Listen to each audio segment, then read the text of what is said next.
Hey everybody, good evening. Hey, what's going on? Hey, good evening. We're gonna get Welcome everybody else in here. everybody. Yeah, we got a few people. There we go. Get everybody in here. So Steve's like a deer in the headlights. You can hear us though. Just give it a nod if you can hear us. I can't hear you. Can't hear Steve. So welcome everybody. Farmboy Reef / Brooklyn Aquarium Society live stream. We're going to be talking about Ryan's magnificent Hulk build, which you guys are mostly familiar with. With us tonight, Joe Grafnino, former president and sole backbone of the Brooklyn Aquarium Society, who has to turn the speakers around because I'm getting a crazy echo. A little bit of an echo going on. A little bit. Okay. All right, Steve Matassa, current president of the Brooklyn Aquarium Society. Let me hear that song voice. Okay, he's miming. Still can't hear him. So Steve is messing with the technical difficulty. We'll figure it out. No big deal. But I want to thank you guys for coming Friday night. Yeah. Thanks for having me on with you guys. And there's a few things that we'll get into. Ryan Nash, good friend and knowledgeable proprietor, creative Farmboy Reef. We've known each other for quite a few years. Before that, I followed Ryan for a long time because it's not everybody that I watch and actually feel that they're going through the pace of learning. They're taking the time to understand and take care of the animals. And I thought that was a big thing, a big reason why I follow him on YouTube. You're gonna have to turn the volume down, Joe, because I feel like I'm losing it. Yeah, it's a little bit of echo going on. It's a little bit of the echo. And I think Steve's gonna call me. Okay. But yes, Farmboy Reef Club on YouTube. Many of you guys have asked me via Joe, mute for a minute. Check. Okay, I just want to make that. So we'll come on and off between mutants, so on and so forth. I don't want to kill everybody out there. Yeah. One very, very, very reoccurring question that I've got on. Actually, I've got a few on your channel, Ryan, on the Farmboy Reef. Yep. I've gone on the. I see everybody getting on there right now. I've got a lot of questions about when we're going to have live meetings, so I want to address that first and foremost. As you guys may or may not know, Brooklyn Aquarium Society meets the second Friday of every month at the New York Aquarium. But since we have been dealing with the pandemic, we have not been able to meet in person. So we've been increasing our online presence, trying to do more and more. I've been working with Ryan and the Reef Collective, which we do every Saturday night at 9 o'clock. We're trying to provide you guys with as much content, one-on-one Q&A, development, and as much benefit, which we will mention later on in the show for all the members of Farmboy Reef and the Brooklyn Aquarium Society. We've been trying to generate as much interactive information and following as we can since we cannot meet in person. So that was the first thing. The second thing is because we're not having in-person meetings, I know a lot of you guys are auction. We know we're used to our auctions, meeting in person, training, trading fish, breeding, and doing the live auctions, which we haven't been able to do for obvious reasons.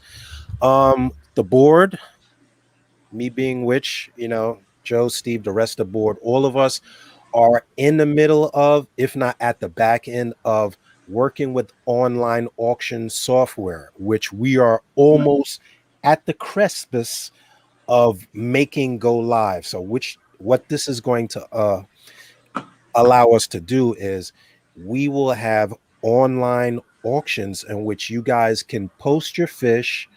For right now in the general New York area, we'll try to extend that as we learn more about the software. But for right now, it's going to be the general New York area. We will be able to start online auctions, which will probably run the course of a weekend. And we're still kicking the tires, but you will be able to post your merchandise, fish, and other items on this auction. We will be able to view it from the Facebook page and other social media, and you'll be able to have online auctions. So we're trying to make that a reality as soon as possible. And I just wanted to put that out there because I have got at least 20 questions regarding when we're going to meet again and when we're going to be able to do auctions again. So that's the second thing. The third thing is, for those of you that have membership to the in-person meetings, membership goes year to year. You may have gotten renewal notices. What we're going to do as the Brooklyn Aquarium Society, and the president is working on probably jumping in there now, is we are going to credit your membership with the time that we have not been able to meet in person to the time that we can hopefully meet again. So there's a lot of logistics involved in doing that. So for example, if your renewal runs out in February, right, and we have not been able to meet since last February, we're trying to extend your membership for that period of time that we cannot meet. But since there's a lot of logistics in there, we're basically working with everybody to extend the membership time and offer you additional benefit in the interim. So stay tuned. I will be notifying you via email in regards to how that's going to work, so everybody is on the same page. I don't know, Joe, if you had something to add to that, you wanted to unmute.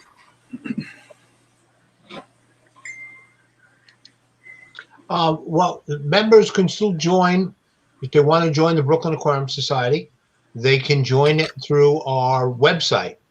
That's bassny.org. Up at the top on the right-hand side, you'll see a thing for membership. It'll come up with a page. Please fill the membership form out, and then you'll have to pay through PayPal. But we are accepting membership now, and that membership will be good from, if you do it today, you got until we come up to having full-time meetings again, and then we will extend whatever the months are that we did not have full-time membership since you joined. So hopefully that'll be helpful.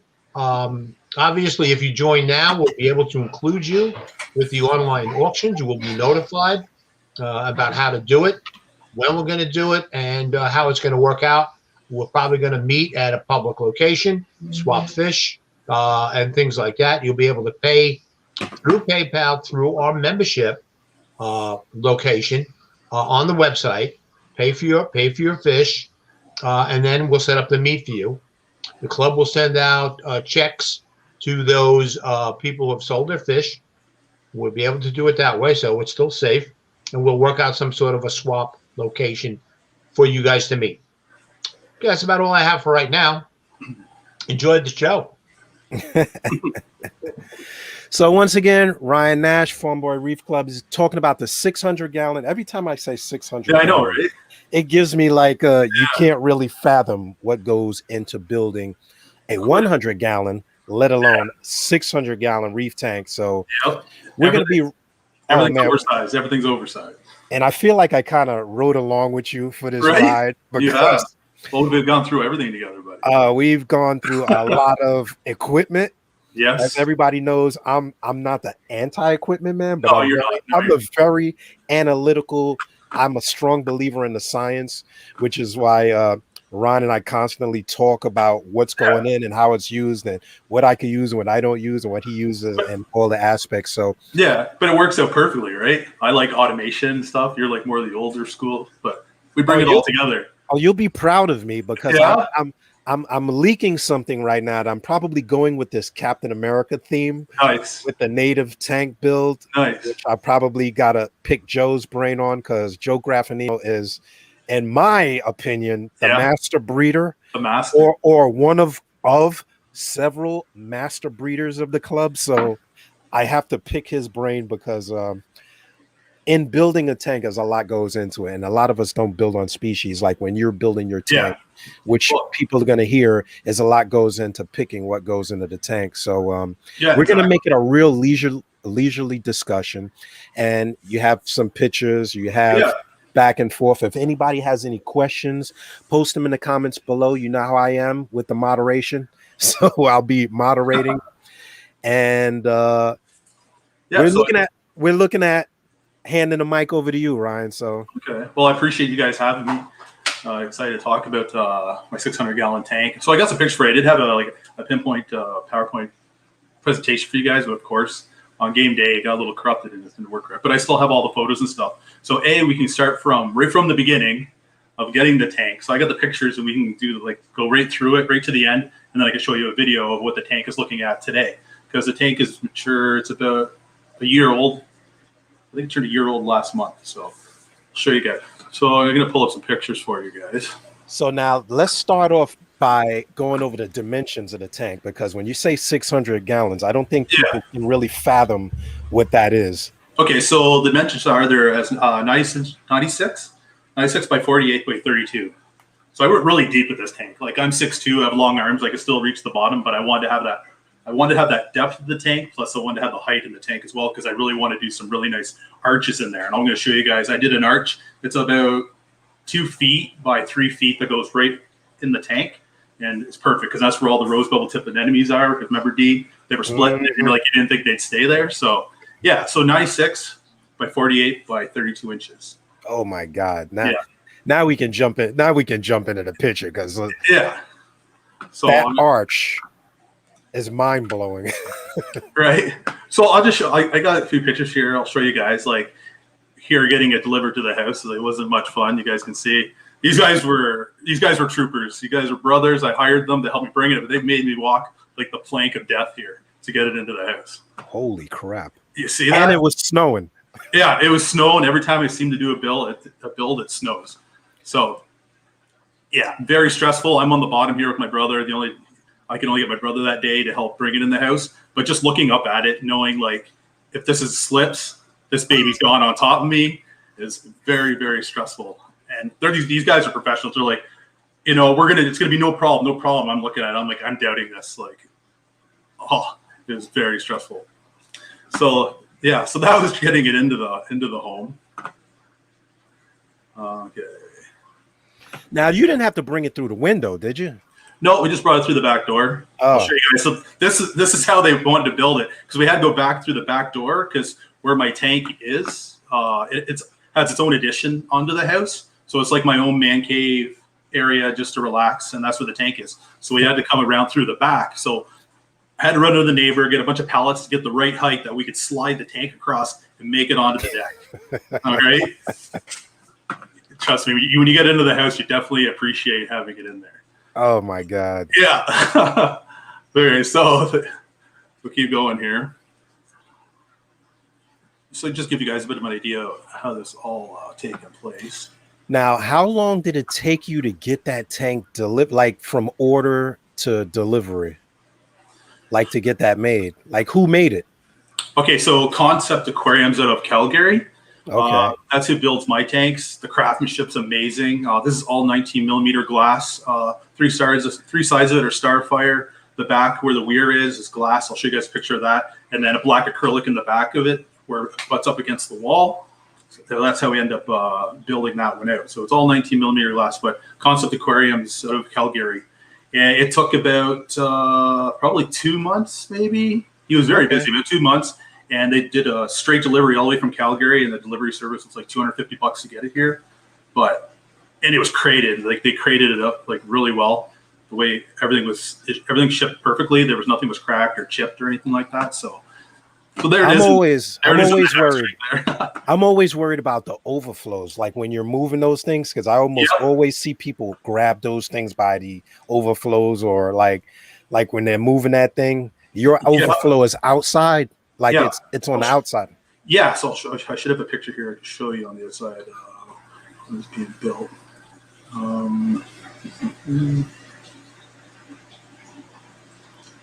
Like I had my presentation, it was perfect because it would show everything right out of the gate. And you know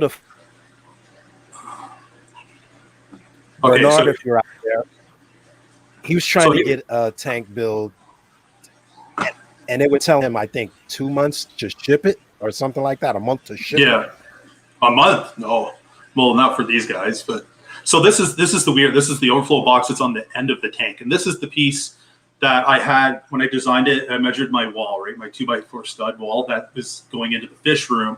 So I wanted to make sure. So when I cut a hole in the wall, this would slide right into the wall, right into my fish room, where I could hook up all my plumbing.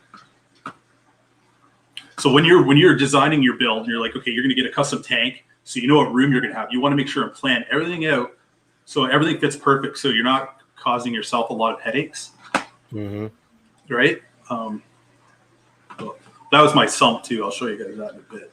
But that big tank sitting on a steel frame, right? Yes, here I'll show you. You said your guy had that made. No, keep going. I'm just people. What you call it? Zoomer is here. 2 months now. He said 2 months. Wow, that was fast. Oh yeah, it was pretty quick. I think his guy told him like 2 months of shipping or something like that, or 3 months or something like that. But he's trying to get a tank similar to what you're building. So I'm glad he's here. So okay. So nice. If you got questions, Mr. B, put them in there now. So this is the stand that I got welded and everything, and then I got it all custom coated with the green because it's the Hulk. It's going with that theme. This stand because it's 48 inches. There's no door I have in my house. It's 48 inches. So this stand was built in 2 pieces, 2 feet, and then I end up bolting them all together into place. Okay. So it was easier when you're carrying it into the house, but that was the way I ended up doing it, just by bolting everything together. That's a good idea. And it's solid, like you guys can see there. I'd be scared to put a tank that big on wood unless it was like 6x6s, and like I still be kind of nervous. Oh, I hear you. So this is just to show you how I end up cutting it into my fish room. Okay. Yeah. So underneath that stand, everything was engineered and supported in the crawl space that's under there. So it has a mini basement in it, but it was engineered and reinforced to take the weight. Because almost the weight was like having like 2 F-150 trucks sitting in there. I think we did the math. Yeah. And it's very dangerous too, because if it ever crack, it's small. That's what I mean. Yeah, it's very stressful. So that was the stand, and then I was just getting my lighting laid out. But that shows you where I cut the hole. So the tank, when we put it onto the stand, literally just slid it right back. Boom, it's right tight against the wall. Nice clean lines. You can't see anything.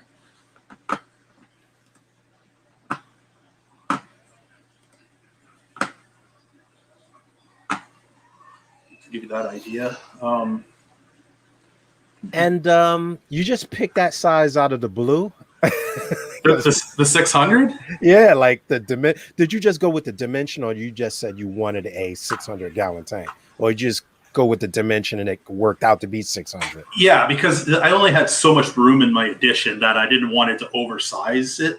So I don't, like you remember before I built my own 700, it didn't go very good, and I'll never do that again. But 600 was going to fit perfectly, and for the price wise, I could afford, the tank, the stand, plus all the gear that has to go with it, because even the gear costs so much money to run a bigger tank. So right here just shows you where I was cutting the hole and get everything all squared up to slide that overflow box into the back, into the fish room. So I showed you guys the tank and the stand. And moving it. Oh my God. Yeah. So here, I'll show you. I got a funny picture here for you. So here's just a funny one, me in my tank. So you get a little bit of an idea.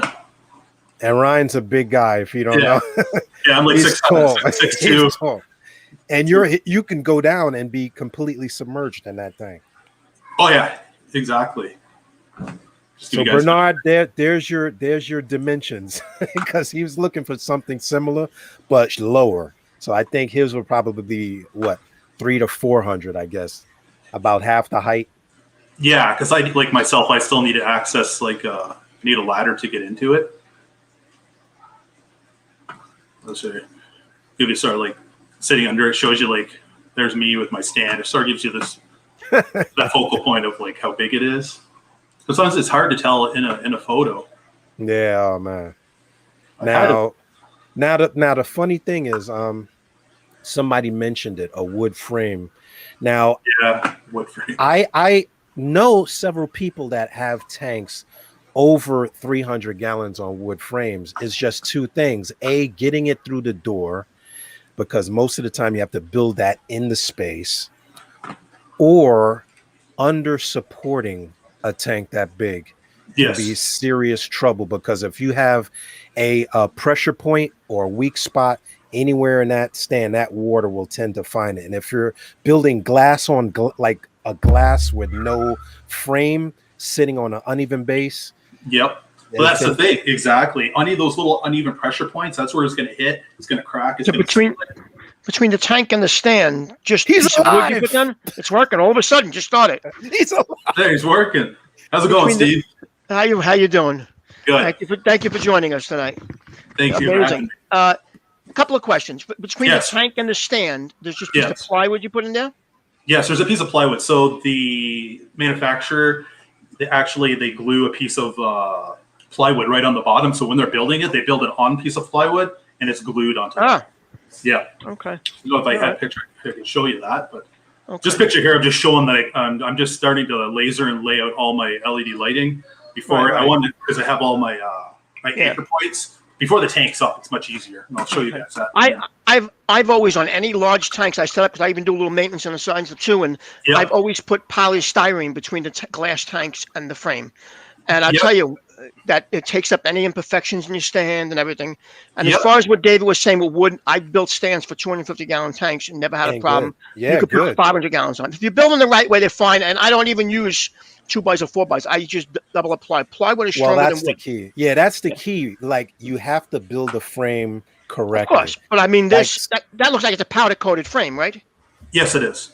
Yes, yeah, which is great, especially around saltwater, Oh yeah. We all know what saltwater does to everything, Exactly. So this picture here, you can see the plywood underneath it right here. Yeah. You could so fit that. You could fit that, Okay. Steve. You could get that downstairs. And who built your tank for you?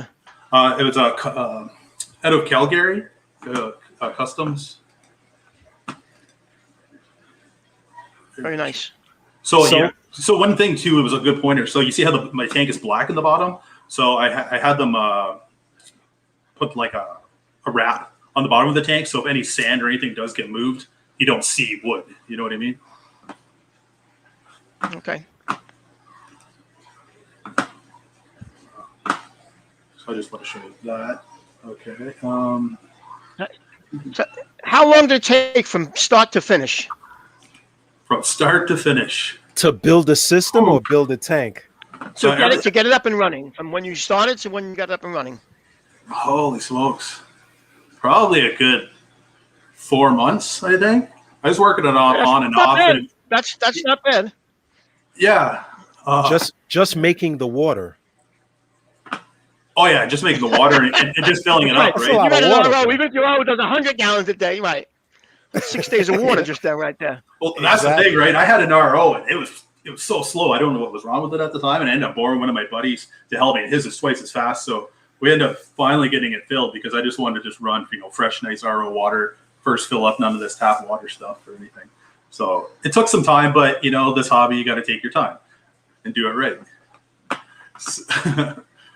So right here, just to show you, so this was my fish room that I started. So it was actually when I bought the house, when I saw this room, like this would be perfect to put a fish room in here.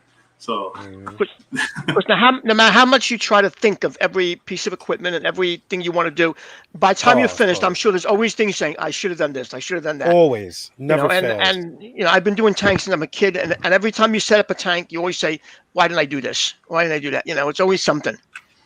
yeah, exactly. It's not easy. People, I don't think anybody realizes when you're setting up a saltwater this size what's involved in this, and I'm sure you're racking your brains out with months before you even started thinking of what you wanted to do. Oh, exactly. Whoops.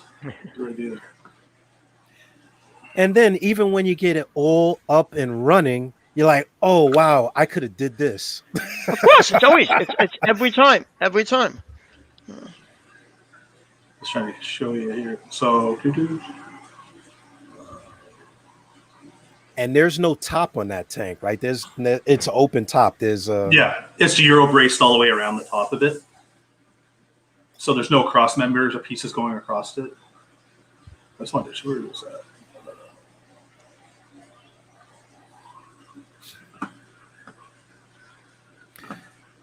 And the funny thing about that is, okay, now you have the tank, you have that has levelers on that stand. No, this one actually didn't have it. I'll be honest with you, everything worked out perfectly, if you can imagine. I put everything into place and everything was level. Like I made sure everything was perfectly level. That's lucky. Yeah, so whoever did the floor, Oh, you're lucky. Whoever did the flooring, they did a good job. Because that was the other thing. That's the big thing I run into. I think in my experience, every tank I've ever seen leak wasn't leveled properly. And that's when it's not leveled properly, you're putting stress on the seams unevenly, you know, Exactly. and I've seen so many times happen. It's so important to get that level. And like you said, you're lucky that you had a contractor do a nice job on your floor. Yep, exactly. Yeah. So this is where just before I show you, I had my laser and I was mounting everything on the ceiling with a pinpoint laser. So I made sure everything was perfectly spaced. Because when it comes to your reef tank, you want everything, look really pleasing to the eye. And everything looks symmetrical. And I'm going to pick on Ryan by saying he has to have it symmetrical. Or, or if it doesn't look right, he's going to take it down. Well, exactly. And then this is how I ran all my wiring on the ceiling. So there's all my hangers like I showed that I installed. And then I got some, I'm in the electrical field, so I got some Panduit and I painted it purple to match the theme of the Hulk. So right here in this trough, I could run all my wiring in here and keep everything nice and clean. And then I put a cover on it. And at the same time, I put an LED strip down the middle, and then I can make it green, so at night it glows like the Hulk a bit. Because you definitely put your time in before this even started. You thought of this a lot, and yeah, I'm sure this didn't just come off. No, not at all. So here's another view of that Panduit on the ceiling. That's nice. So keep everything nice and tidy. That's my struggle now with the controllers. Like dealing with the controllers. The controllers are good, but getting all the wiring back and forth from the controllers to power to the tank, I can never keep that wire organized. Like, it's a real project. David. It's a real project. Like the new build, I started out with everything clean, and then I got to add a temperature probe. Now I got wires hanging. Exactly, and that's so in the fish room, I did the Panduit all the way around the room, so I could hide all my wiring, so there was never really any wiring that you could see. So that's like if you had that D, you could just pull that off, right, and put it in your new snap, and it'll snap, right? Snap it in. So everything, I'm going to show you after everything's all finished here, but all my probes, everything came from the apex into my sump. Sorry, go ahead, Steve. I'm saying. You put your sump actually in the other room, so you're not crawling under things to change filters and whatever. Exactly. That's a great idea. Like me and Steve. Like me and Steve. I don't have the room to do that. Behind my fish room is my bathroom. I don't think I could stick a filter in the middle of my bathroom, but that works out great. No, you got to decorate it like a makeup mirror or something. Then your wife won't notice it. It double as a toilet. Oh yeah, right. That's nutrient. It's a nutrient sink. Where the heck did the... It's all about the space too, the planning and the space. Of course it is. Yeah. Because Ryan, before that tank came in, he was already planning. This is going to go here. The power is going to run up this way. Yeah, and you still end up changing it. Like once the stuff comes, the cable's too short, or he has the ability to run and extend the cable, or a new piece of equipment comes out that you want now and stuff, or Yep, exactly. I'm trying to where to put that. I mean, 5 years ago, half this equipment wasn't even out, and now with the DC pumps and DC lighting and stuff, something's so different. My first reef tank, I had those metal halides that heated my tank up to 95 degrees every day. And now with the LEDs, I mean, it's so much of a difference to me. I think definitely. I ran that, Steve. The one I actually bought one from our auction that probably Steve showed. It was probably one that I gave him because I didn't want it anymore. I ran it for 3 days, and on the third day, I made the mistake of reaching and touching that light. But oh man, it get hot. And when I tell you, every curse came out of me. So it gives you a little bit of idea how it turned out. Everything. Nice. Everything has a place. You don't see a wire in there. No, not much. Not much. I'm hating you right now. You don't see one wire there. What kind of skimmer do you have, Ryan? I have a What kind of Deltec skimmer was skimmer. A Deltec. Okay. Yeah. It looked like it was working pretty well. It was pretty full, that cup. Oh yeah. It's a beast, that thing. And now last week we had Tristan from Pax Bellum on the Reefing Collective. In that room, you see Ryan's the Pax Bellum. It's what, 4 feet tall? Wow. Almost 4 feet there. I'll just show you a picture. There's my son who's helped me. So this right here is the Pax Bellum. This is the RD36C. This is my main nutrient exporter for my tank. By just using, try to use nature as much as possible to clean my tank. He's still small enough you could put him right in the tank to clean it, right? right. So, and for those of you that don't know, the Pax Bellum is a new generation of nutrient export. yeah. It does what a refugium does in a closed and controlled environment. So if you guys didn't know what the Pax Bellum is, that's the breakdown. There's a top view right there. So that LED goes right down through, like, let's say, the core of this reactor.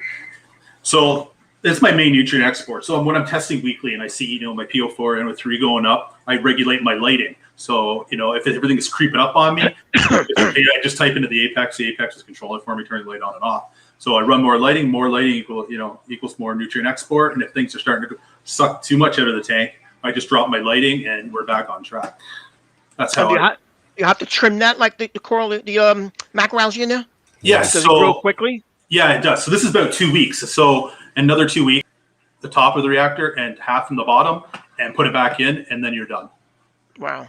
Every 2 weeks. Every 2 weeks, yeah. I had where is that picture of it? Oh, I thought I had a picture here, a pail full of it, but yeah. So there's always a lot left over.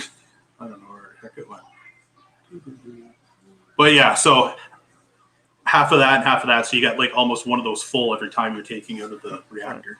And now you can also run multiple tanks off of that reactor, as Tristan was telling us. So that could be a solution for you, Steve. Like, you can run a T off to multiple tanks to that Pax Bellum, and it's a beast. Oh yeah, it works so efficient that if you don't watch it, you can like strip your tank of all nutrients. So that's why I'm always testing weekly to make sure everything is on track.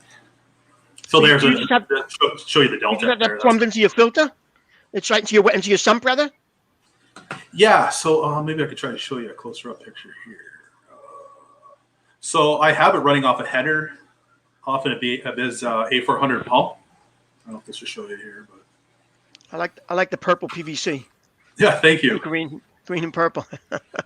I don't know if you can see it, but I have everything. So everything runs. This whole system pretty much runs off that one pump. I have a backup just in case of it ever. Wow, look at that sump, Jesus. Yeah, so six filters, some stocks in there. Yeah, I got 6 of them. They are 8-inch.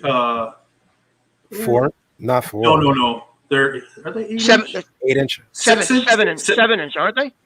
They're 7. I have the same ones. Okay, yeah, they're 7 by 12 inches. Yeah, 7 by 12. Yeah. So I have everything. Oh, do you? Okay. I'm a fan of filter socks. You got 2. You're baby man. I'm a fan of filter socks. Like, I don't mind. I have a bunch of different ones I change out, and then the rest just go right in the washing machine. And then they're done. They like how they polish the water. Plus, I'm not adding anything into the landfill. You know what I mean? I find I'm trying to do my part. Oh, save the environment. Try, right? Yeah. When I get about a dozen or so like that, I throw them in the machine with just bleach, no soap, and turn them inside out so they clean. But they're fine. They're all over. I've been using the same socks for years. So you use bleach? That scared me to use bleach. I didn't No, not in the machine. When they come out, they're fine. You let them air dry, they're fine. Yeah, I personally, myself, I just use vinegar. Vinegar? Yeah, that's all I use. All right. In the machine? In the washing machine? Yep. Okay. Yep. I wonder if that'd be good to clean my washing lines out, actually. Right? Yeah, it's supposed to clean the old detergent out your lines. So right over here, this is where everything's plumbed in. So the Pax Bellum is hard plumbed right into my whole system. Now we got a question from Starways Reef. She says she has 2 questions. She says, Ryan, please tell us about the screen for the Apex, because I think she was looking at the screen, which is actually a television monitor. Yes, it is. Let me see. So how big is that monitor? That one, I think it's a 40. If I remember correctly. Where is it? So 40-inch monitor. So I think you'll be able to see your readings when you go into the room.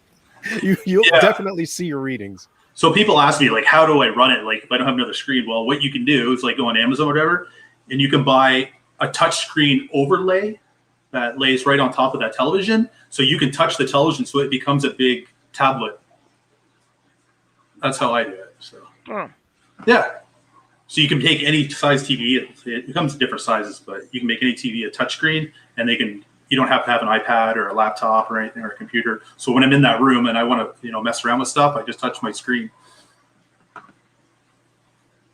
Look, I could see his wheels turning. There's a monitor going in that. There's a monitor going in that room. Everyone's like, you know what? Like I said, I always the same thing. You always think of a bigger tank and everything else. The problem is I'm 5'7". I'm 5'7". There's only so far I can reach. Right. Yeah, but Ryan, I'm gonna tell you, Steve's the guy that I went over to his house and he says, "Hey Alexa, do so and so and so." And I was like, went home and I could not sleep that night because I was like, I have to automate my room. That's funny. Alexa turns all my lights on in my house. Outside, I get that all set up. It's great. I love it. So now I have multiple tanks on that smart system, Steve. I'm trying to innovate. Right. Trying to innovate. Yep. There's a bit of idea how much plumbing it took for me to do the plumbing in my room. I got all that PVC from Reef PVC when I did my build, and they were out of Calgary as well. There's a young guy. He was probably in his 20s. He was starting up a business, and I said, "Well, yeah, let's get your plumbing on the build." And so we got that all set up. But yeah, I love the colored stuff. It's beautiful. So it's all Schedule 8. Sorry. You use regular gate valves, I see there. Oh yeah, I did everything in gate valves, pretty much. The valves you got like all gate valves. So gate valves, but you can't throttle. You're supposed to be opened or closed. So that's the only reason. Why did you use a gate valve over a ball valve? What was the advantage you thought of? Why? Okay, so when I built, I wanted my system not to have very much noise. So when I did 4 1 1/4 overflows off the overflow box, I'll give you an idea here. Where's my sign? So they're just the gates. I thought they still throttled though. They just open or close. Well, you can adjust the throttle. Mm. I'm sorry. Well, I'm just trying to find that picture here. Where did I show you guys? I know in plumbing, gate valves, you're not supposed to throttle because it wears the gate out. Where a globe valve you can ding, or a ball valve you can throttle more. So what I did here, the reason why I did it, so I got 4 of them. They're 1 1/4. There's lots of flow. I'm not worried about, something get plugged up. If one does get plugged up, I got 3 other ones. So with my weir here, I wanted to be very silent. So by able to adjust how much flow, I can make my weir pretty much silent. So when you walk into the room, you don't hear any water flow, or if you're outside anywhere, you don't hear water flow. So that's the reason I did it. Okay. Yeah. And what are you using for return pumps? I am using an Abyss A400. What's that? The Abyss. The Abyss A400. I got a picture of it here somewhere. This one here. The Abyss A400. The Abyss. Oh yeah. Okay. Yeah. So it's one of that pump for everything, or? Yep, that runs my whole system. Yeah, and they're strong pumps. Yeah. How do you like them? Oh, amazing! I'll be honest. I know they're very expensive, but don't ask him how he likes it. He loves that Abyss. Oh, I love it. See, I even love it so much. I'm wearing the T-shirt tonight. Right. I'm gonna donate a kidney, and then I'm gonna get one of those. They're pretty quiet too, right? Oh, you walk into that room, you can't even tell it's running. Sometimes I got to go put my hand on it. Is it actually feel like it's moving? Yeah, it's a great pump. Tremendous head pressure on those pumps too. Yeah, like 25 feet of head pressure. Yeah. Oh yeah. 25 feet. Remember the show, Steve, where he shoots it straight up into the roof of the Yep. Yeah, that was the aquarium. What's one of the expos we went to. Yeah. So I'll give you a bit of an idea here. So there, I'm just cleaning the glass, buffing it a little bit, like you're doing a car. So you can show you how the lighting turned out, how all the wires are hidden. Yep. So your drains are all at one end, and your supply is all at the other end. So it's just going right straight through lengthwise. Yeah. So what I did is I was trying to hide as much plumbing as possible. But you see, I wish I could show a better picture. But you see how this return over here on the right. Right. So that pipe I think it's the 1-inch pipe. That 1-inch pipe goes up in that panduit, that purple panduit. It runs through here and comes back into my tank. I didn't want it. I wanted to hide it, right? So nobody could see it. Wish I could show you. What is that channel you have on top? It's called panduit. Oh, So so you can Yeah, I hide it haven't that seen way. it like that. What's that? Not a lot of pumps are going to handle that kind of head pressure. Yeah, up I know and the Abyss over. will, yeah. So you see this pipe here that climbs the wall? Yep. That's the one that goes all the way to the other end of my tank, through the panduit and down into my tank. But that's just one return. That's it. One pipe coming in from your tank. Okay, yeah. So no. Plus, there's 2 more. I can't show. So in the back of the tank where the weir is, there is another 2 inch-and-a-half pipes. I wish I could show you. You caught me off guard with that one. Right here, I think I can show you. So see here and here. Oh, okay. See here. Right. So on both sides of this weir, there's these pipes that shoot. I got 2 flow generator. Random flow generators. Yeah, so I got one of them on each end of the tank. So you got 2 here, and then another one at the other end of the tank. Because I wanted to have flow at the other end.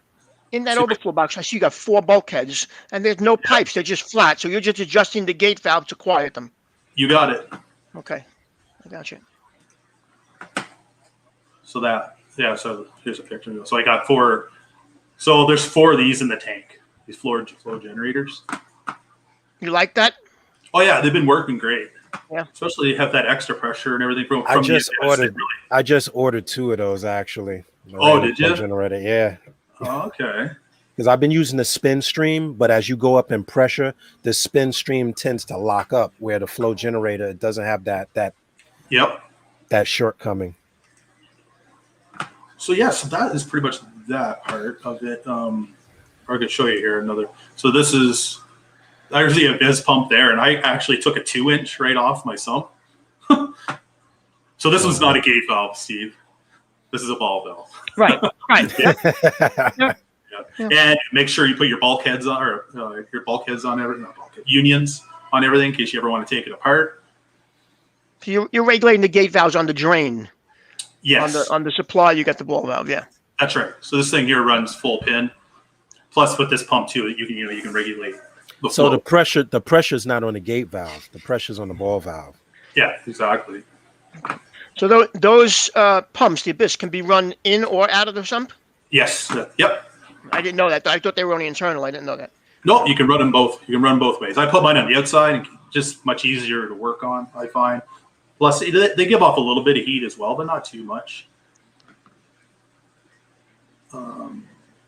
So we get a little bit of the rock work going on here. So I had my daughter. She was helping me mix up some of this eMarco 400. I had her involved in it. She's always around when I'm working on things. Daddy's little girl. Yeah, so we're trying to build some arches for in the tank.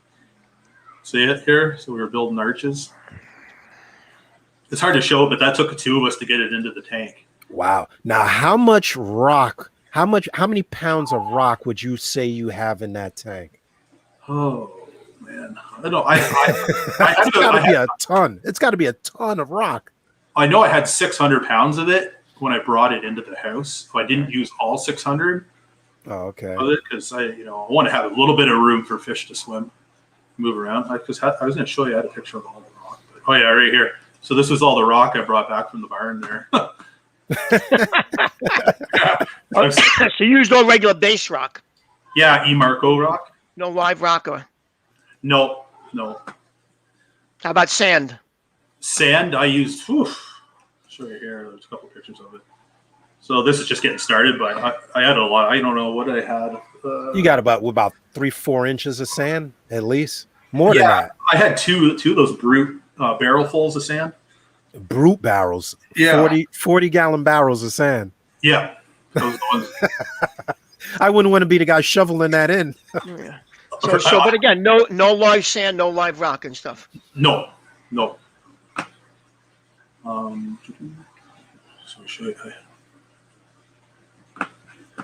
So here's some of the arches we were working on there. at the time. Things have changed around a little bit. If you're like anybody, you don't like the looks of something while it's running, you move it. I've tried to stay away from doing that, but this arch is, it's cemented in with the E-Marco 400. That's cool. I like that. Yeah. Permanently in there. The E-Marco cement, that rock builder is becoming very, very much a staple in building aquascapes. Oh yeah, it works really, really well. I've used it on a few of my builds there now. Let's get another angle here. But it's cool, seeing the progress from here to what it looks like today.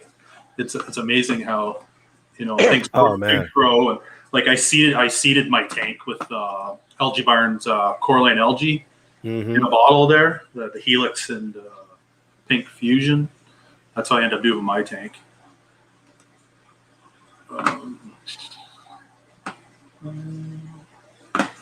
Is there anything else you guys want to see? Now the lighting. Mm-hmm. You have the aqualumination, or you have the what do you have lighting that tank? So I have the Hydra AI 52s on my tank here. I actually got a picture of it here. So I have the AI 52s. I've had them for my the previous build, and then I end up getting talk to Tulio from Reef Bright. We just figured out what kind of design we were going to go with. Those are nice, yeah. Yeah, so those are his new HXOs or whatever. Those the kits that you put on. You bolted it to your light? Yep, they just bolt on. Let's see if I get another picture for you here. Oh, that's pretty cool. Yeah, see how right here. So they end up. I got the AI hanging kit. The AI hanging kit just goes right through. There's a bolt. The bolt's right on, right through his kit. And now, Steve, we had Tulio on a few weeks ago. He makes an angle bracket that actually swivels and is directional. So yeah, he released that since we spoke to him last. Yeah, he did. He got it. Goes on many different kinds of brands of lighting now. Adaptable. Yeah, exactly. And that's what. So there you get an idea. So I got 6 of them, 6 52s, and I got 6 kits of the Reef Bright. 6, 8, 52. Yeah, I'm liking them. I'm thinking about upgrading eventually. I'm not sure to which ones yet. Because you have the AI, those are the 52s. Yeah, now the 62s or something right now. And you also have the Reef Bright bars as well. Yeah. So now I was going to ask you, which Reef Brights do you have? You have the 50/50s or all actinic blue Reef Brights on there? All actinic blue. So, okay. Yeah, so when I called Tulio, we were like, how are we going to light this tank? And I'm like, well, I got 6 of these 52s. He's like, well, why don't we just put them right down the middle? Because that's mostly where all your acros, SPS are going to be higher in the tank. And then all your softies and stuff slowly go out towards the edge and don't need as much light. So this is the design that we came up with.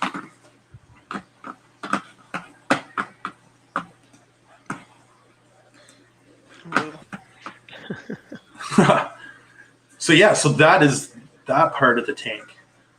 So you saw the fish room, saw the plumbing, you saw the lighting.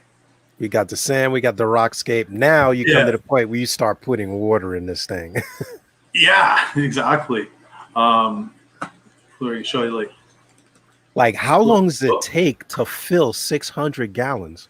Well, like I was saying, RO water. Yeah, I could feel my water bill going up just thinking about that. Right?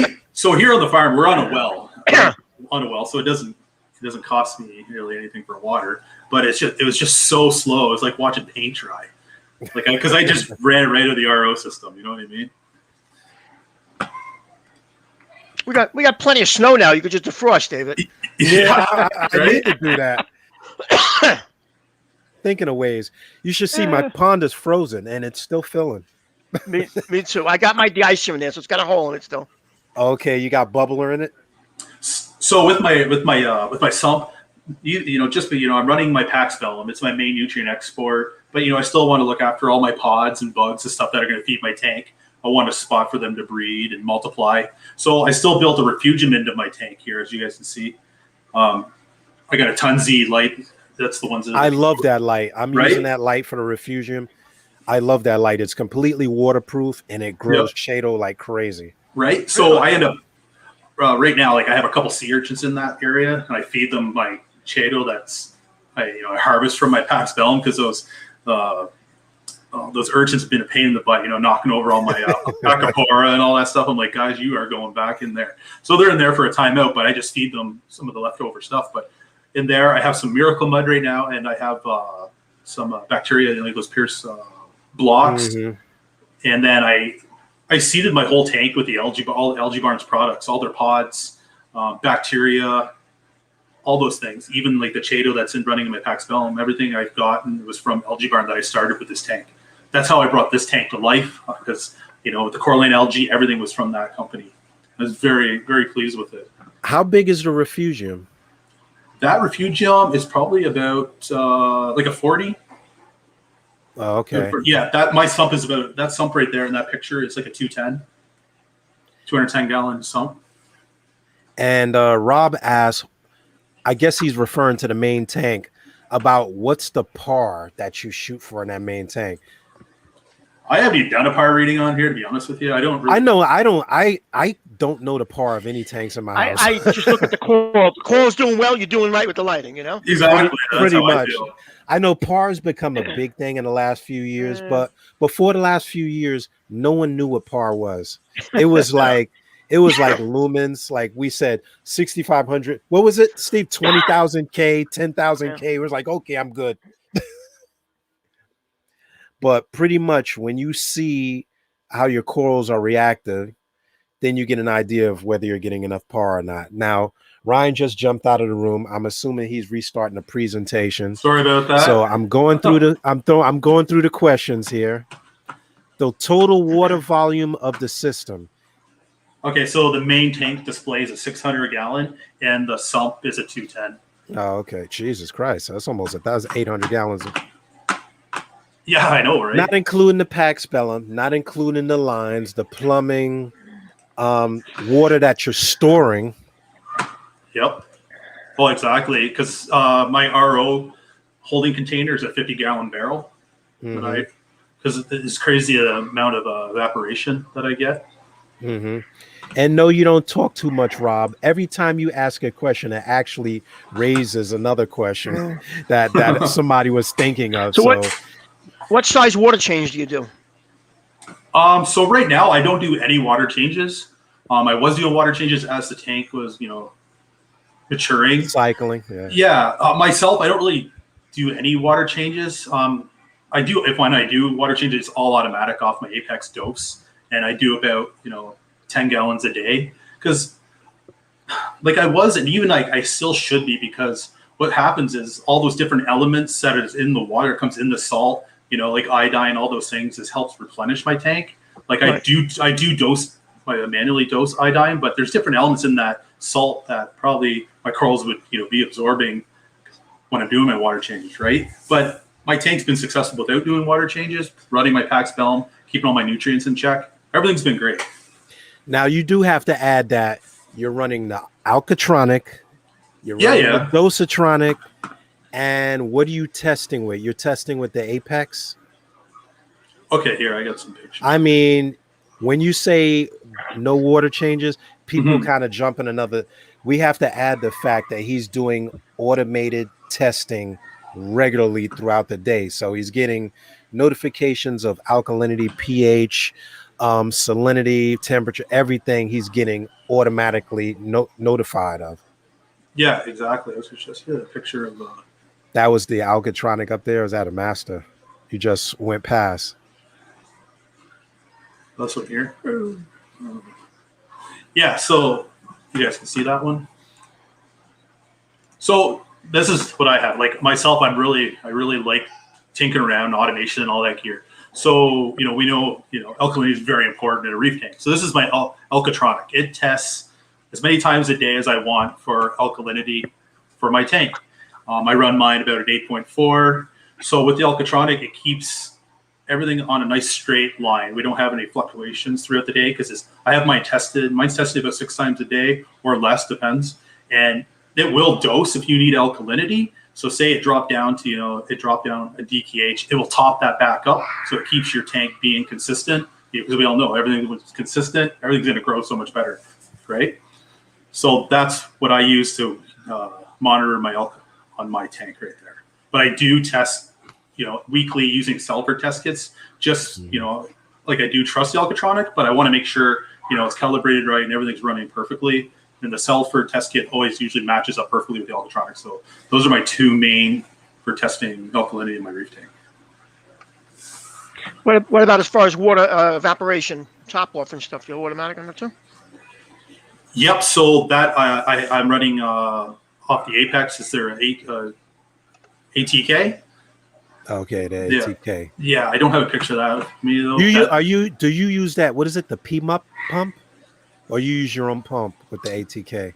I use the pump that came with the ATK. Okay. I'll be honest with you, my 50-gallon barrel, I keep all my water changing, all like the water mixing stuff. It's in the main part of the house, down in the basement. It's probably a good 80, 90 feet away from my fish room. And that little pump will pump it like almost That's what I'm feet. wondering, because I didn't know what the head pressure or the max on that little pump is. I'm an electrician, so I just spliced in water in my own wires to make it long enough to go from the Apex, about that 100 feet of cable to my basement, ran all my new RO lines back to my tank. So it works perfectly. And the same with the dose from the Apex. But when it do my water changes, the main unit is in my main fish room where it's nice and dry. All the RO lines go down to the basement. One goes to the barrel for all the new water. And then the one goes to the sump that's in my basement to pump it back outside when I do my water changes.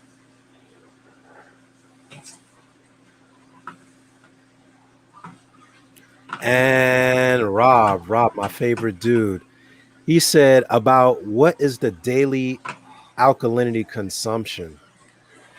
Like, do you feel like it's dosing daily? Like, I've come to the point, but I don't have the load that you have in that tank, because I got a lot of mostly soft corals. Yeah, but my alkalinity has sat high for the last few weeks. That's New York water. Mine's the same thing. Every state has different water. Yeah, you can't go. I thought it was. Pennsylvania? No, he's in Canada. I'm in Canada. Okay. Now, what is your alkalinity sit at, Steve, on a regular? I fight with high alkalinity. I fight. It's always a little high. Yeah, I fight with high alkalinity. My alkalinity. I gotta be honest. I don't think I've checked my alkalinity in a year, because my tank's been up and running for years now, and it's always a little bit high. What do they use? Like 8 to 10. It's supposed to be, I think, or something, right? And mine's always like 10 to 12. That's what mine is. Really? I leave it on, and the only thing I use in my tank is the 2-part calcium. And that's what I use. Okay. Look, I told Sean and Ryan that, and they was like, "Oh my God, 12!" And I was like, "I can't keep my alkalinity down." I know that's what you're saying. It's unbelievable. It sits at like, I think the lowest it's been was 10. I think that's just our water here. I really do. Yeah, and that's with the RO and 2-part. Yep. So you're asking about my consumption as well. Okay, so I run my my Alkatronic to monitor, but I don't have it dosing my tank at all. Because if you see beside my sun here, that's about a 4-foot calcium reactor.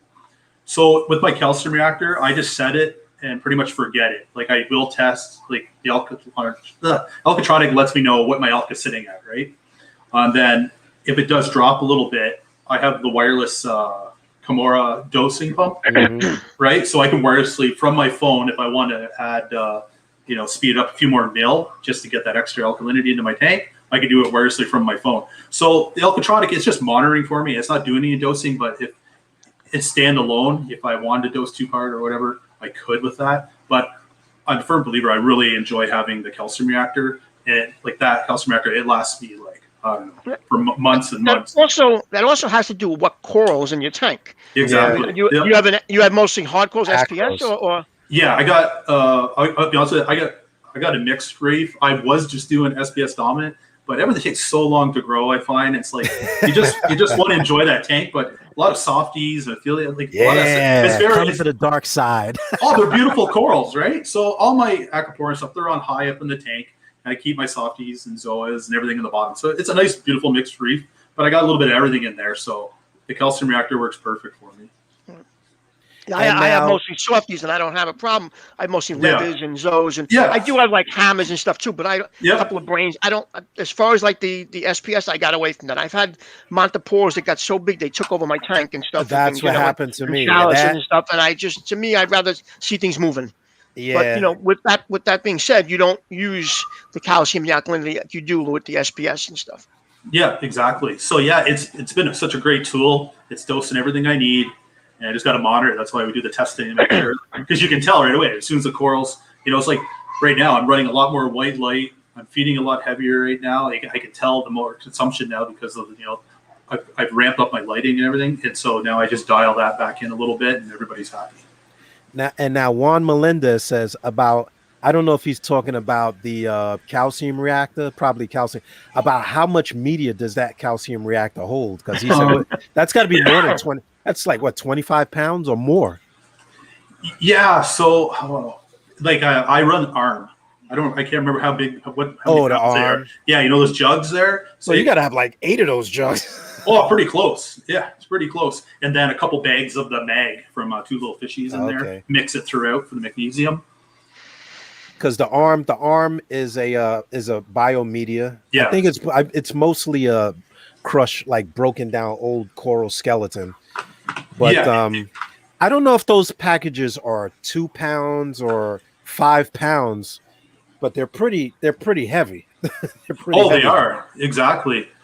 And I was always running Two Little Fishies media, but remember you couldn't get it forever. So I ended up switching to ARM, and ARM's been working fine for me.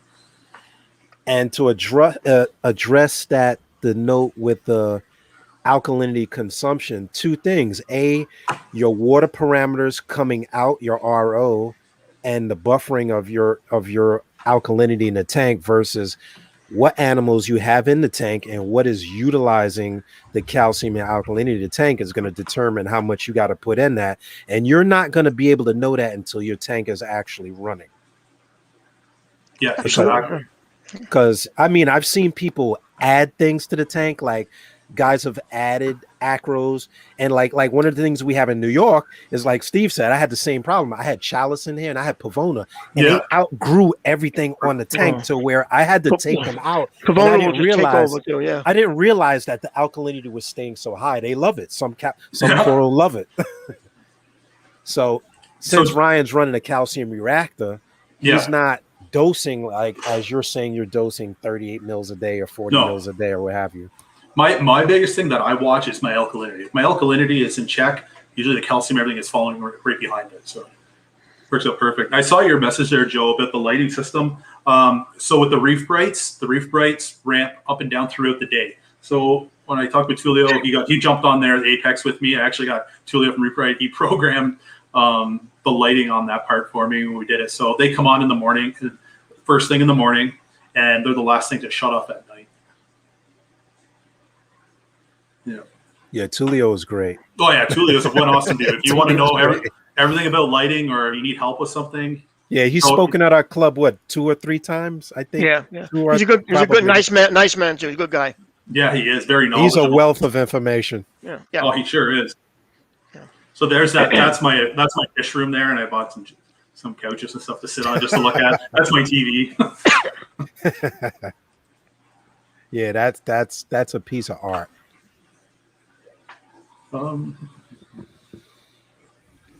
So now the water, we got the tank. Yeah. Now I know you got a lot of fish in there. About how many fish do you have in that tank now? Like it's running how long now? 2 years? No, just a year. Just a year. Yeah. Where'd it go here? So I can actually show you. I can show you a little video what the tank looks like now if you guys want to see it. And there's no top on the tank? No, there's no top at all. Like the Euro brace sticks about 6 inches into the tank, and I haven't had any problem. Euro bracing like around wide. Okay. Yeah, let's see if I can show you a picture of the Euro bracing. It's on its side. And if you guys out there are looking at rimless tanks, double think. Once you get a certain size rimless tank and you start cleaning that tank and the water starts spilling over the edge, you get water spots on it. It has been the bane of my existence. I got 2 rimless. I have the Aqua Springs that I got from the club. I wipe water spots off that thing every day. I'm always spilling water on the. I never buy rimless again. So even with the magnets, use the magnets and it goes over. Yeah. So I'll show you. The Euro brace is definitely the way to go. For me anyway. there's my sump there with my daughter in it, just to show you. So I went all glass. The price was right. Couldn't beat it. So that you put my filter socks, everything there. I ended up painting it. Same thing with the custom colors on it. Did that myself. Give a little bit of pop to it. Yeah, so it's 6 inches Euro brace all the way around, and I think Euro brace is definitely the way to go. So on your sump, it's overflowing into the first compartment, and then it runs to the socks? Yeah, exactly. So it's almost like a bubble trap, the first part. Right. And keeps it quiet. Yep. Yeah. I did it originally. I had the pipes directly into the sump, the socks. The problem is every time I had to change the sock, I had to take the pipe off. It was a pain in the neck. And I finally changed it where I did it that way. It runs into maybe a 2-inch chamber, and then it overflows, and I can take the socks out while it's still running. It doesn't affect anything. Yeah, exactly. So yeah, there, right there, you can see where they 90 down into the first chamber. So I see it, yep. Then it overflows into the socks, and then down through the bottom, and then we're skimmer chamber. So this is where my refugium is in the back here. So that compartment is fed back through my Pax Bellum. So that area, anything that comes into my Pax Bellum, because the Pax Bellum will carry, different bugs and stuff in there, will go right into that refugium again, and then it flows over in its own little overflow into the return and back into the tank. So this way, it never gets into I wish I had the chamber. Sorry, Steve. I wish I had the room like this, where everything's open. This is so much easier to maintain like this than crawling underneath the cabinet all the time. Oh yeah. As you get older, it gets harder and harder to crawl into that cabinet. Watch your back, Steve. I'm telling Ryan, wait till he gets old. He had to worry about that. Oh my God. So I'll show you here. So where is that? That was a good idea, the way you cut it right into the wall like that. Yeah, thank you. Very smart. Yeah. So that's in my refugium, right there. I'm sorry. See, the Aero's refugium. So this is all by itself, like I said. So nothing could go in there. Nothing could go in and eat the pods or anything. It's not going to be where the skimmer is, so if they ever get skimmed out, or go into any filter socks. So everything in there has its own home. And then you can see this little. This is where the mesh is here. It overflows into here, into my little bubble trap, and then back into the Abyss pump, back to the tank. So anything could live there. Keep seeding my tank. So your overflow box that you have on the back of your tank, that's just glued onto it separately, and there's a hole drilled in the tank, or? Yep. So right here, this piece is silicone or whatever, the silicone right onto the back of the tank, and then the weir here is glass. It was cut out. Oh, it's cut out. Okay. It's cut out of the back of the tank. So the back of the tank is one sheet of glass, but they cut that section out right there where the weir is. You can see the plastic, and then the Euro brace goes right over the top. Right. And that's it. You just silicone that other overflow box right onto it like that. Yeah, it came like that. It was all pre-done, ready to go. Okay, cool. Everybody watching, this is what happens when you put two electricians together. Somebody's going to build a doomsday device. Somebody's going to be building this weekend. So you can see you can see a bit of there, Steve. Yeah, oh, so if and when I measured everything, it just fit, because you can see I don't even have any color here where you can see between the bulkheads, right? Everything fit perfectly. I only had so much room to make these turns and make the plumbing look nice with the 90s, So, plus everything had to fit right past here, right past my Deltec, perfectly, because I didn't have that much room. So you always measure once, cut once. What size pipes are the drains there? So those pipes are all 1.25 inches. Wow. Okay. Yeah. This is it. So I can show you, I'll put up a little video here for you what the tank looks like right now. Give you an idea what it's been up to.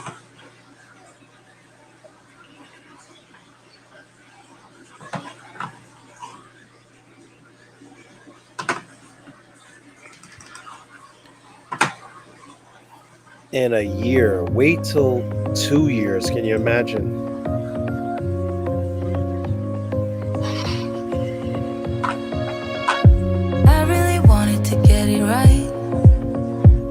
That's beautiful. Trying to find some balance in my life, but I never really put up a fight.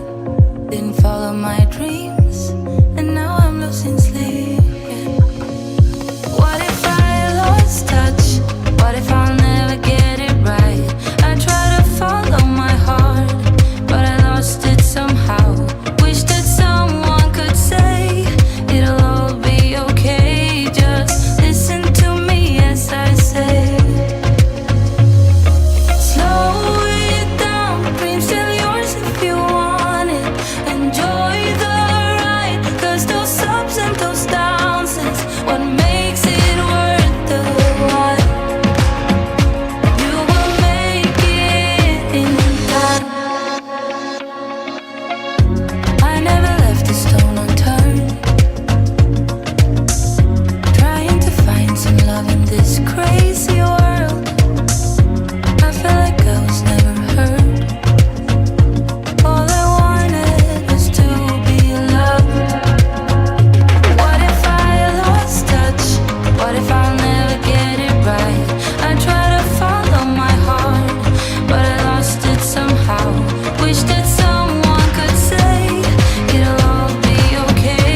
Well, there you go. There's a bit of the masterpiece. Very impressive. Well, thank you very much. I saw about $2,000 in Bitcoin yellow tangs in there. I bought those when the price was right. Yeah, Those you can't yellow tangs get are yellow gold tanks now. anywhere anymore now. Like, since they closed up with Hawaii and stuff, like people online are selling them for hundreds of dollars for small ones. They're like gold. Some was up to 600 that I seen. 600 I saw. Yeah, what most you can get now is the captive bred, right? I got a source though, Steve. I got a You got a source. source? We'll talk later. We'll talk later. Definitely. I was there today. Okay. So yeah, that's it. You get into that point. Like I still got to buy a bunch more coral. It's just everything you put in there. It never seems like it's just so. I start everything as frags, right? So it takes so much time to grow, but eventually everything will fill in, be colonies, and I'm looking forward to like all my stag corals and stuff to grow and branch out through the tank. That's what I'm really looking forward to. And when it grows, it'll just start grow. Like when corals decide to grow, take off. Yeah, but every coral is different. I mean, I've had brings that stayed pretty much the same for a year. I have a green toadstool that I started from about the size of a quarter. That's bigger than a football now. That's huge. It just has a quarter of my 180. Yeah, and it is beautiful, bright green. And I've cut that so many times and brought it into the show and donated pieces, given pieces away to friends. And it's nice when you see something like you're doing something right when you're growing something that small. Yes, into something like that. I must have brought about 70 mushrooms to the coral auctions. Right, I'm overrun, and I'm overrun again. I'm gonna say, even did I just give you mushrooms a couple of weeks ago too? Right? I gotta trade you because I love the yellow one he gave me, and I got too many of the green ones.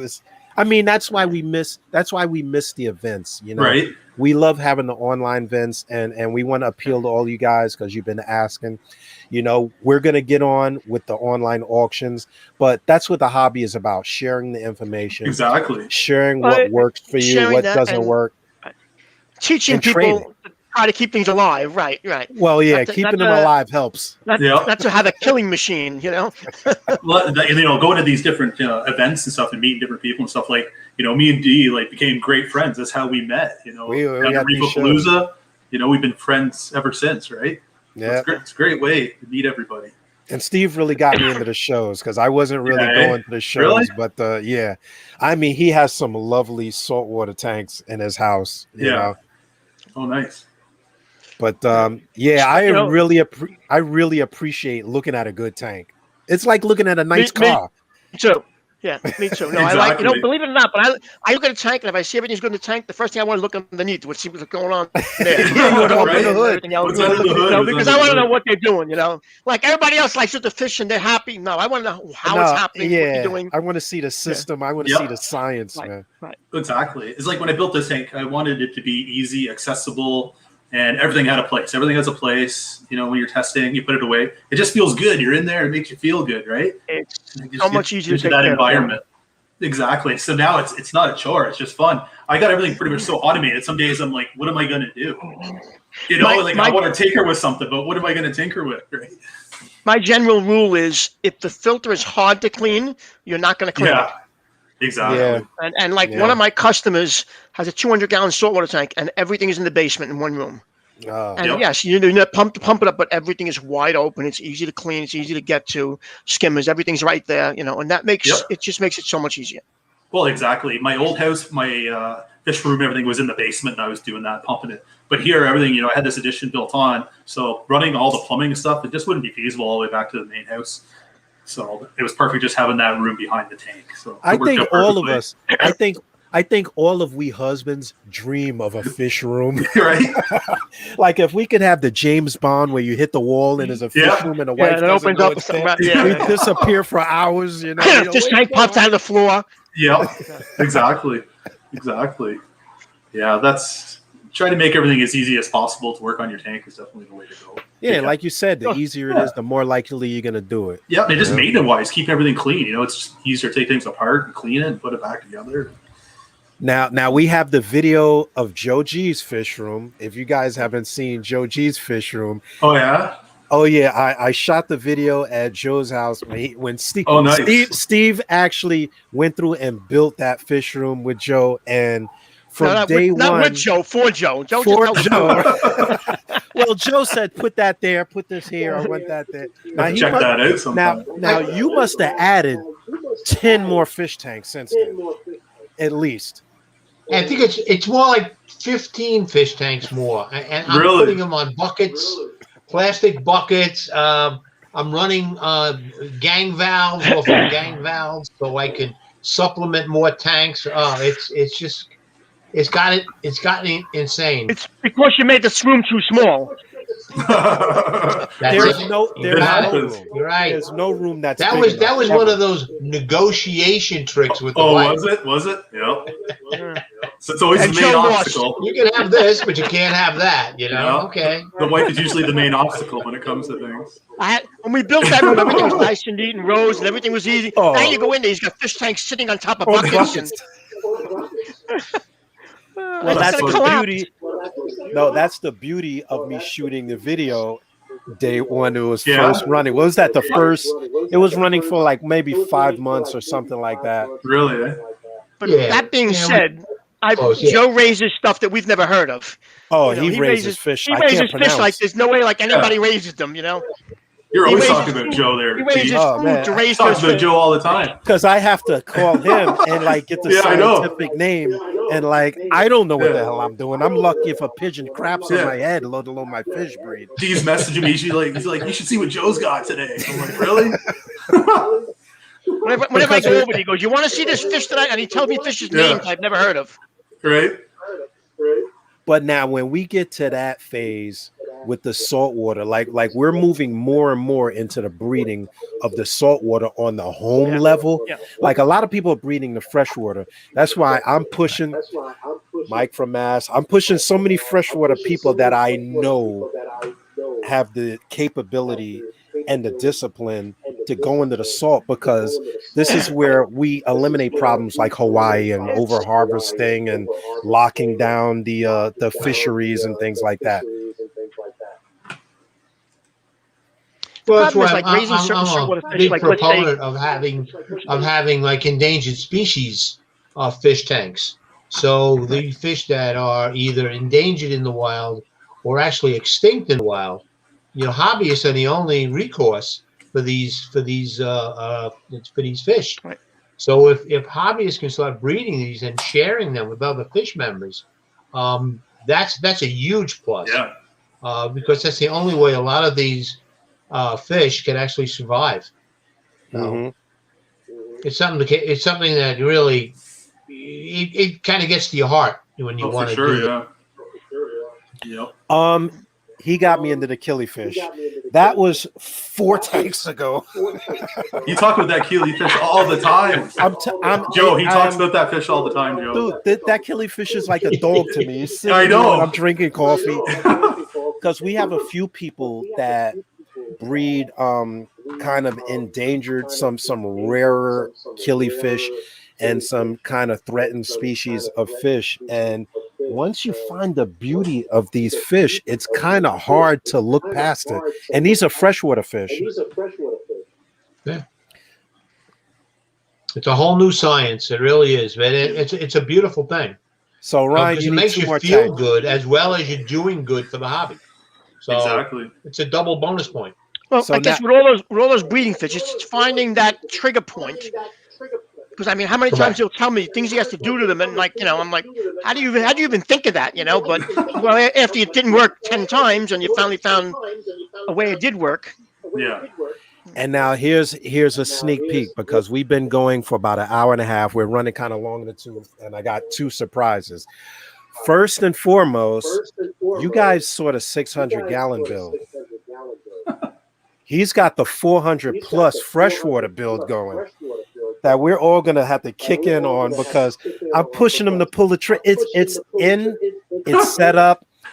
We got to get water in that baby, and then we got to get him back, because that's a whole different documentary. This freshwater stuff, man. I'm He telling says freshwater fish and hard. There's a guy's 600-gallon saltwater system. Oh man, the freshwater fish is so challenging. you. What gets me is like my biggest thing is like I want it to look good and pleasing and natural, right? I get so picky with it, and I overthink it. I know I shouldn't do that, but I do. But when you finally get it done, Yeah. it's going to be done right because of all the work you're putting in the front end. True. That's why I keep picking your brain, D. So if you guys don't know about Farm Boy Reef channel, follow them on Facebook, the Farm Boy Reef Club, YouTube, Instagram, you name it, we're all over the place. That's surprise number one. So we're gonna have to get Ryan back when we get that. Sure. What's it, Yeah. 420, 440? 420. 420. So Yeah. that's the first thing. Yeah. All the control board, all the wire management, it's all complete.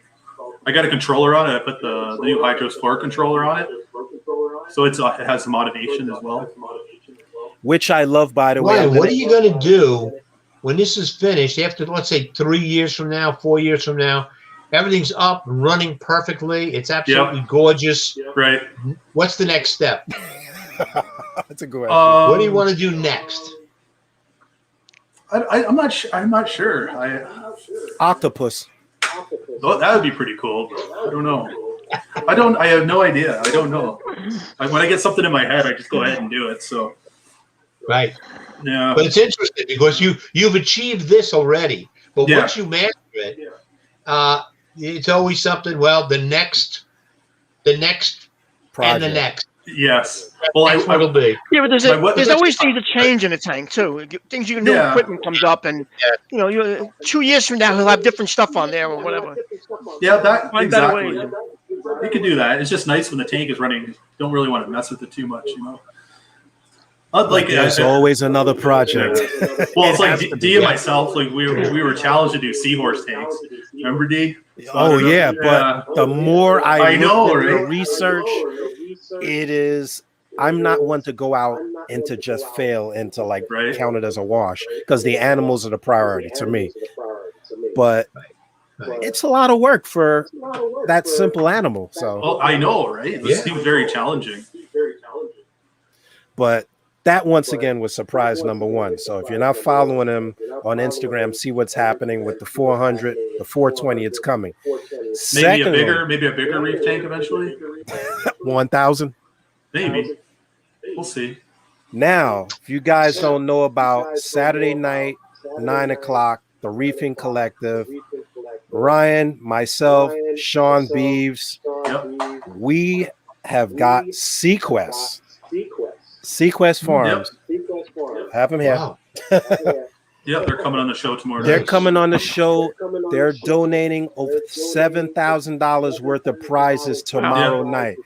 I'm telling all the Brooklyn Aquarium Society, everybody, all the Farm Boy Reefers, all the D from Brooklyn followers, whoever the 3 people that I got are, get on the show tomorrow night, because you got a chance to win that. And we're giving out how many? About 100 prizes? Yeah, 100 prizes. 100 winners. It's like $7,000 worth of stuff, and make sure you're present to win it.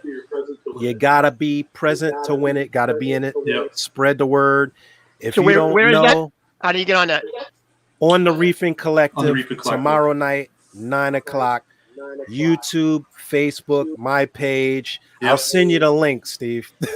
Yeah, so it's gonna be awesome because Okay, our co-host Sean B's Reef, he's actually going to one of the facilities, and we're gonna be live from the facility as well. So we get to see all the neat.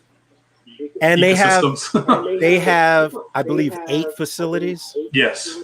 Yeah. Nationwide. There's one right here in Woodbridge, New Jersey. There's one in Colorado. They're all over. I think you have 2 near you, don't you? Don't you have 2? Yeah, there's one in Connecticut. Yeah. I don't want to say the wrong name, but it's up in Connecticut, and there's one in Woodbridge, New Jersey. Yes. But for the people viewing tomorrow, you can utilize this prize in any of those locations across the country. So tune in tomorrow. It is something to win. Oh, it's definitely gonna be an awesome show. I'm looking forward to that one. What time is that going to start? 9 o'clock. No, we've moved we're it to doing it 8, early. 8 o'clock. 8 o'clock. Yeah, we want to be able to get in there when everything is still open. That's right. Joe, that's PM. Joe be up in the morning. He'll be texting me in the morning. All of us retirees, we get confused. He'll text me 8 a.m. drinking coffee. Well, you're not on yet. Right? I'm ready. I'm ready. Yeah, so definitely tune in for that one, guys. You guys could win something. So I'm gonna post the link. We're gonna post the links all over the place: YouTube, Facebook, anywhere. I'll can link try it. to send it. I'll try to send an email to these guys because some of our guys are 100. You can't just post to Facebook. I They have got a- like flip phones and rotaries in the house. So for you guys, I'll email you a link. What I'll do is I'll put the link right now in all the chats here Okay, cool. for now. There, I just posted it. Jim Stewart, do 50 push-ups. Hey, Jim, I dare you to do 50 push-ups. He's a buddy of mine. He's being funny. I dare you do 50. I already did my watching push-ups you do today. 50 push-ups. One push-up? I already did my workout today. I'm lucky I could push up the cap to this bottle. I'm fighting with it earlier. That's too funny. So, yeah, that's a little something. And once again, Yeah. we're putting it out there to all of the followers, all the Bass members, all the Farm Boy members. So definitely tune in. 100 prizes. Be there. It's awesome. The Beeves, he took a walk through the Colorado location. I believe it's in Littleton. Yeah. Beautiful fish, birds, reptiles. It's a really nice facility. I didn't even know I would have went there, but it's in Woodbridge, which is about almost 3 hours, and we have snow. So I don't think I would have been able to cut it. But he's gonna do a live show from that location. Yep. Awesome. And I don't see any other questions. Ryan just posted a link in the comments, and we'll post it as well. I want to thank everybody for tuning in today. We're an hour and a half in. Holy mackerel! We're gonna kill poor Ryan. Now you need to sleep and a drink here. Oh, it's all good because usually we start our other show at 9 o'clock. So it's all good. I like these early starts, to be honest with you. I just like to see tanks. It's all about the tanks. Sometimes I don't care about anything else. Right? I don't care who's selling what. I want to see the fish swim, and I could watch that for hours. I'm still mad because those anemones didn't move, but I'm gonna let. They're still there. You saw that? I'm mad about that. Yeah. Steve will tell you. Steve, have you had an anemone that didn't move? I would keep them. Right now, I have a few anemones in my tank. I'm looking to get rid of. They're in baskets. Yeah. And what happened? One of them today got through the basket. No. The second time's happening. And I find them on the bottom of my rock in my 180. And I had to get there with a screwdriver to actually get him off because he was going underneath. I'm like, he'll take over. I've tried this before, and they can be still for months, and then all of a sudden they're all over the place. So yours is going from what, September now? Yeah. Or October or something. He put his on the arch. You see the video, they're on that arch. Yeah. And I said, Ryan, I don't believe that will be there a day from now. But they do. I've done that, and I put them in a tank where they were perfect. They stayed there for months, and then all of a sudden they went up to the place and killed some of my corals, stung things. I started at 25 separately just for anemones at one time. Yep. To me, anemones should not be with coral. I know. I take my chance. I give up. I haven't seen my bubble tip in months. One of my customers, I just removed anemones out of his tank because of that, because they were stinging everything. Yeah, it happens. I'm They're taking my beautiful. chances. Clowns stinging them and stuff. You know, Yeah. great look. My clowns won't even host them. It's like a perfect spot. I'm about ready to get a bunch more clowns. Just toss them in there, see if they'll go in. Oh boy. But yeah. So I want to thank you for coming on the show. Yeah, I want to thank you guys. Thanks for having me on here. I really appreciate it. It was nice meeting you, Joe and Steve, and hopefully we can do it again. Definitely. Tomorrow night. Definitely we will. 8 Thank you. o'clock. Did I get it right? Did I jack it up right? 8 o'clock. 8 o'clock this time. Yep. See, in their Right, group, like I said, in their group, I'm the old guy, Joe. thanks for everything tonight. I really enjoyed it. Yeah, thanks, guys. Really appreciate it. Very impressive, and I don't say that with many tanks. Well, I really appreciate that. Thank you very much. It's a passion of love. It's nice too when you get a chance to think things through before you do it like that, and try to automate as much as you could. Yep, exactly. You always try to plan it the best you can, and then execute. All right, so with And that, we're all fish nerds because we're all spending our Friday night on a computer talking about fish. yeah, Right? exactly. True. So with that, everybody will say good night. David, Stay send me that link. healthy. Sorry about that, guys. Hit the wrong thing. Good. Good night, Mrs. Thank you. Calabash, wherever you are. Yep. Have a good night, guys. That's right. That's right. Send me that link, David. Take care. I'm going to hear this for the next 3 hours now. Good night. Thank you. Good night, guys.